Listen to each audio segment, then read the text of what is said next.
Hi guys, welcome back to Inside 201. Today we are going to talk about IPA and consonants. This will be set 2.2. We are going to. This is about phonetics. Okay, so I got these two pictures from California, LA, California. I just saw there are some IPA symbols on the door, so I took a picture of them. It's very interesting. Okay. Before we go into the real content, I want to show you this YouTube video. This singer, Placido Domingo, was singing a Taiwanese folk song.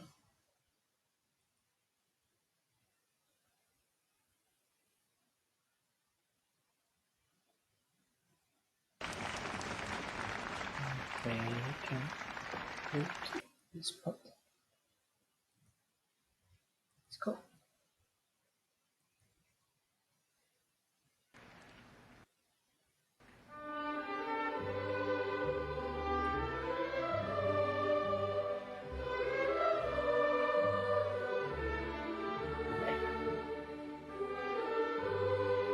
This is a very beautiful song. I really like it.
Okay, that's it.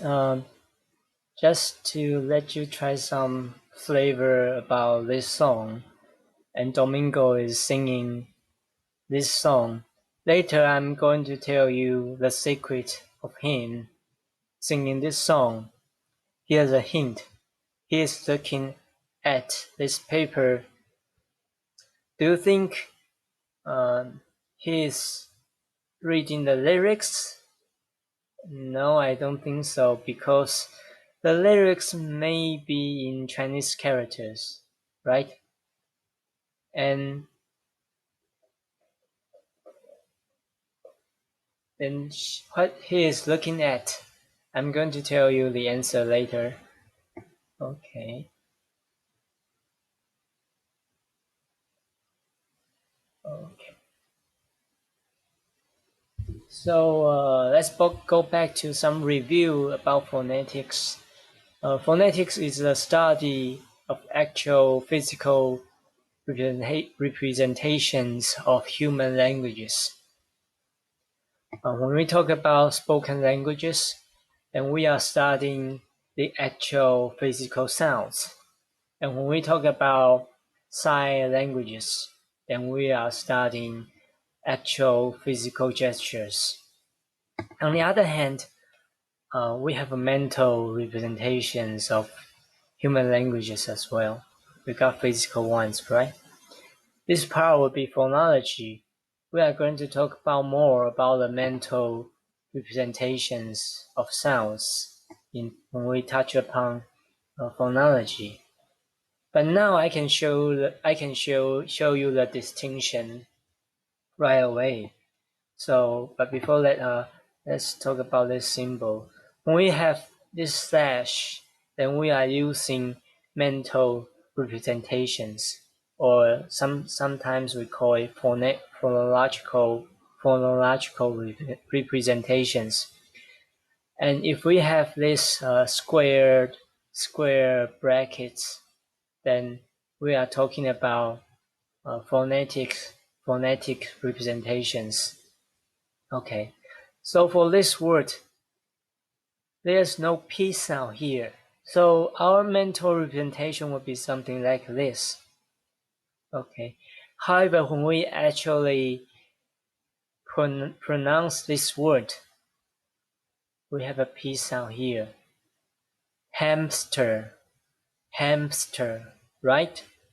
So somehow when we do the pronunciation, there's a P sound. But in your mind, this P sound does not exist. So this is the actual physical representation, and this is the mental representation. And there are three subfields: articulatory phonetics, acoustic phonetics, and auditory phonetics. Sound production, sound quality, and sound perception. Okay. Why do we need to use IPA?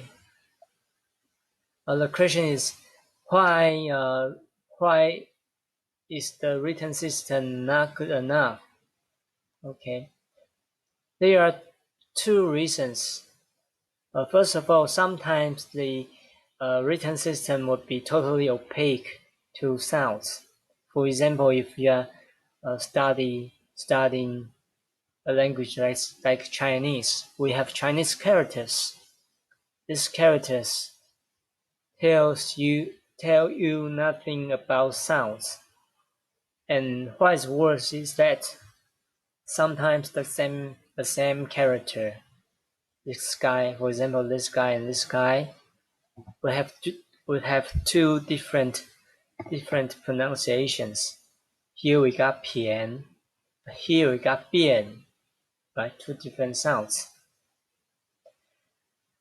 And if we have an alphabetic languages, if we have an alphabetic language, for example, English, the situation is not better.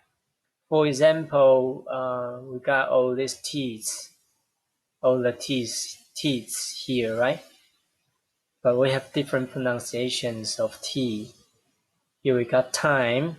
Yeah, here we got study, the sound for T. And then we have try, ch for T. And we have button, this sound for T. And we have nation, we have she for T. And this guy is interesting. Hot dog. The T sound is not there in the actual pronunciation. So if we want to study sounds, then we need to have a customized system describing speech sounds. Okay. This is the IPA. Okay. Speech is described using the International Phonetic Alphabet. Actually, whenever I talk about IPA, I feel thirsty. You know why, right? This IPA is really good as well. Okay, this is a standardized set of symbols, and there is one-to-one correspondence between symbol and sound, which means that if we have one symbol, then this symbol must represent a specific sound. From the other direction, if we have a sound, then this sound must be represented by an unambiguous symbol. Okay.